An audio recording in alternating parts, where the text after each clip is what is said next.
ठीक है, मैं देवबंदी, मैं बरेलवी, मैं अहले हदीस, मैं शिया, मैं हनफी, मैं मालिकी, इन चक्करों में मत पड़ो। कोई नाम रखने की जरूरत नहीं, तुम अपने आप को मुसलमान कहो, कुरान हदीस को फॉलो करो। तुम्हारी तालीमात अगर कुरान हदीस के हिसाब से होगी, तुम जन्नत में जाओगे।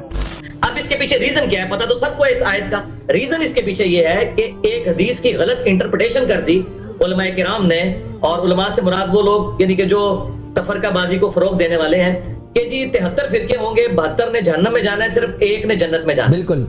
और जब एक ने जन्नत में जाना है तो वो कहते हैं वो फिरका हमारा है। तो यकीन करें आप, इस तरह की जब इंटरप्रिटेशन आप करेंगे तो फिर हर फिरका अपने आप को जन्नती और बाकियों को जहन्नमी कहेगा। अस्सलामु अलैकुम वरहमतुल्लाहि वबरकातुहू।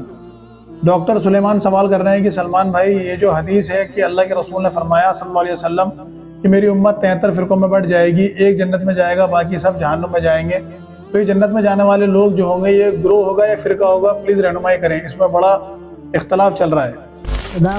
फिरका, ठीक है, कि यहूदी जो थे ना ये 71 फिरकों में बटे, 72 नहीं 71, ठीक है। फिर आप फरमाते सुम्मा, फिर इसके बाद इफ्तराकतिन निसारा अला इस्नतैन व सबईन फिरका, अल्लाहु अकबर। फिर निसारा आए तो 72 फिरकों में बट गए, ठीक है। सतफ्तरिकु उम्मती अला सलासिन व सबईन फिरका, अल्लाहु अकबर, सुभान अल्लाह। मेरी उम्मत जो है ये 73 फिरकों में बटेगी, जैसे आगे दोस्तों ने हदीस सुना दी। और बुखारी मुस्लिम में हदीस है, मेरी उम्मत का एक ग्रोह क़यामत तक हक पर कायम रहेगा, कोई नुकसान पहुंचाने वाला उन्हें नुकसान नहीं पहुंचा सकेगा, वो गालिब रहेंगे। इमाम बुखारी ने इसके ऊपर बाब बांधा है, हुआ अहलुल इल्म, इससे मुराद अहले इल्म है, यानी एक ग्रोह रहेगा हक पर, फिरका नहीं है। रोज़ाना वही है जिसमें अल्लाह के महबूब अलैहिस्सलाम, उनके सहाबा इकराम अलैहिम रिदवान और अहलुल बैत। आपकी इंटरप्रिटेशन के मुताबिक ये वो गिरोह होगा जो किसी फिरका परस्ती का शिकार नहीं होगा, आपके मुताबिक? जी जी जी जी बिल्कुल। देखिए मेरे भाई, ये हदीस भी उस प्रोग्राम में उठाई गई जिसके अंदर इंजीनियर अली मिर्ज़ा और बाकी सब फिरकों के उलमा आए हुए थे। उसमें बहस हुई कि भाई ये जो हदीस है कि अल्लाह के रसूल ने फरमाया कि मेरी उम्मत 73 फिरकों में बटेगी, एक फिरका जन्नत में जाएगा, बाकी सब जहन्नुम में जाएंगे। तो अब वो जन्नत में जाने वाला इंजीनियर साहब ने कहा ग्रोह होगा, और जो अहले हदीस आलिम थे उन्होंने कहा कि वो भी फिरका ही होगा, ठीक है। तो इसमें असल बात जो है ना वो यही है कि वो भी फिरका ही होगा, ठीक है, क्योंकि ये हदीस के अंदर ही वजाहत कर दी ना सल्लल्लाहु अलैहि वसल्लम ने। अल्लाह के रसूल ने क्या फरमाया कि मेरी उम्मत 73 फिरकों में बढ़ जाएगी, यानी फिरके शुमार करें आपने 73 के 73, 73 सेक्ट। आपने ये नहीं कहा कि 72 फिरके होंगे, एक गिरोह होगा, ठीक है। तो फिरके का लफ्ज़ जो है ना, इसके लिए गिरोह भी यूज़ हुआ है हदीस के अंदर, फिरका भी यूज़ हुआ है, इसमें कोई इशू नहीं है। अल्लाह के रसूल ने जो मना करा ना, फिरके बनाने से मना करा है, ठीक है। यानी मैं आपको मिसाल से समझाता हूँ कि ये मेरे पास एक कागज़ का टुकड़ा है, ठीक है, ये कागज़ है।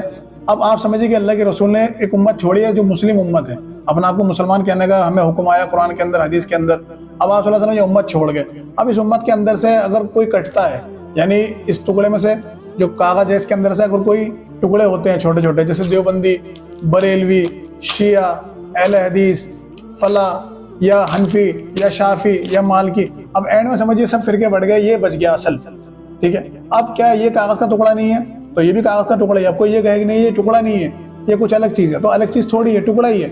लेकिन ये टुकड़ा बना नहीं है, ठीक है, इसे टुकड़ा बनाया गया है, यानी जो पूरा एक पेपर था उसमें से जब कट कट के टुकड़े होने लगे तो ये अपनी असल पे रहा, ये हटा नहीं, ठीक है। इसी तरह जो अल्लाह के रसूल ने फरमाया ना, फिरके बटेंगे, बनेंगे, ठीक है, डिवाइड होगी उम्मत, तो असल को जो वो ग्रोह होगा जो हक पर रहेगा उसे अपनी असल पर रहना है, कुरान हदीस को पकड़े रहना है, उसे नहीं हटना। आप सल्लल्लाहु अलैहि वसल्लम के सामने वो सहाबा किराम का ग्रोह था, फिर ताबईन, तबे ताबईन, और उनके रास्ते में चलते हुए क़यामत तक वो ग्रोह हक पर रहेगा, ठीक है। तो वो अपना कोई नाम नहीं रखेगा, वो अपनी कोई जमात नहीं बनाएगा, ठीक है, वो अपना कोई मस्जिद अलग नहीं करेगा, भाई हमारी नमाज हमारे पीछे होगी और किसी के पीछे नहीं होगी, ठीक है। तो जो इनसे टूट टूट के जाता रहेगा फिर का वो होगा। फिर कहते हैं टूटने को, यानी एक बड़ा दरख्त है और आप उसके टुकड़े करना शुरू करें तो आप उसको टुकड़ों में तकसीम करते करते उसके कई सारे टुकड़े कर दें।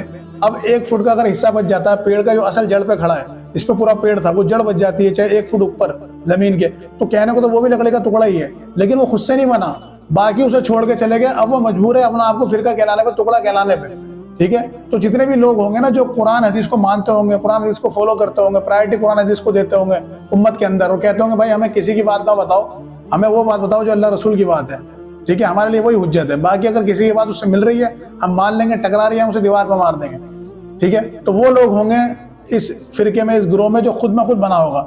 जैसे कुरान के अंदर एक नेचुरली हलाले का जिक्र है, ठीक है, यानी जो प्री प्लान करके नहीं होता, नेचुरली कुदरती, तो वो तो हलाल है, वो तो जायज़ है, सब मानते हैं। लेकिन एक होता है प्री प्लान करके जो हनफी कराते हैं, वो हराम है, ठीक है। तो फिरके बनाने को अल्लाह के रसूल ने मना करा है कि अपना नाम रख के अलग मत हो कि भाई मैंने फला फिरके जुड़ गया, अब मैं हक पाऊँ, बाकी सब काफिर हो गए, ठीक है, मैं देवबंदी, मैं बरेलवी, मैं अहले हदीस, मैं शिया, मैं हनफी, मैं मालिकी, इन चक्करों में मत पड़ो। कोई नाम रखने की जरूरत नहीं, तुम अपने आप को मुसलमान कहो, कुरान हदीस को फॉलो करो, तुम्हारी तालीमात अगर कुरान हदीस के हिसाब से होगी तुम जन्नत में जाओगे। तो जितने ऐसे लोग होंगे ना दुनिया के अंदर, ऐसे मुसलमान होंगे जो कुरान हदीस के हिसाब से अमल करेंगे, चाहे वो किसी भी कोने में दुनिया के हों, वो इस टुकड़े की मानिंद हो जाएंगे, एक ग्रोह बन जाएंगे, एक फिरका बन जाएंगे। ठीक है, फर्क ये होगा कि वो खुद से नहीं बने, ऑटोमेटिकली बने, और बाकी सब तोड़ तोड़ के अपने नाम लिखकर, अपने नाम बदलकर, अपनी मस्जिदें अलग कर कर बन गए फिरका। ठीक है, तो इस चीज को समझें। तो वो फिरका होगा, उसे गिरोह कह लें, गिरोह का भी लफ्ज आया हदीस के अंदर, फिरका भी कह लें, फिरका ना जाए, कोई मसला नहीं है। ठीक है, तो फिरका कहने से ये नहीं होगा कि वो फिरका भी बना है, वो तो ऑटोमेटिकली बन चुका है। ठीक है, हर वो आदमी उसके अंदर शामिल है जो कुरान हदीस को फॉलो करता है। ठीक है, वही गिरोह जन्नत में जाएगा, वही सिरात मुस्तकीम पे होगा। ठीक है, तो इस बहस में पढ़ने की जरूरत नहीं है, आप सिर्फ ये देखें कि कुरान हदीस को कैसे मैं फॉलो कर सकता हूँ। किसी जमात से या किसी फिरके से जुड़ने की आपको जरूरत नहीं है, कोई नाम रखने की आपको जरूरत नहीं है। ठीक है, अल्लाह ताला से दुआ है कि मैं हक बात कहने, सुनने और अमल करने की तौफीक अता फरमाए, आमीन। व आखिरु दावाना अनिल हम्दुलिल्लाहि रब्बिल आलमीन।